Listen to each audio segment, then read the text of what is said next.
In a distant land beyond rivers that shimmered like glass and hills that sang with the wind, there stood a kingdom unlike any other. Every house was carved from smooth white marble, and every street glowed under layers of pure gold. When the sun rose, the entire kingdom sparkled so brightly that it looked like a fallen piece of the sky. The people of this kingdom were joyful and kind.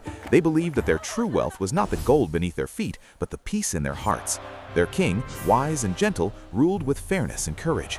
Laughter filled the air each day, and no one feared the night.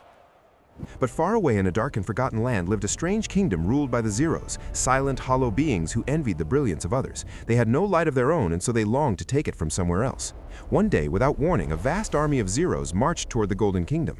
They rolled across the borders like a shadow, dulling the shine of everything they touched. Panic spread among the people, but the king stood firm. "I will not let darkness take what we have built," he declared. Soon, the king of the Golden Kingdom rode out to meet the ruler of the Zeros on the battlefield. The Zero King was cold and empty, his voice echoing like a hollow cave.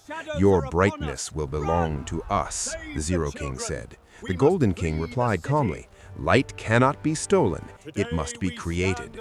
Then the battle began. The Zeros surged forward, trying to overwhelm everything with their emptiness. But the Golden King fought with courage, and his people stood behind him with unwavering hope. Wherever the Zeros advanced, the people shone brighter through unity, bravery, and belief. The brighter the kingdom shone, the weaker the Zeros became.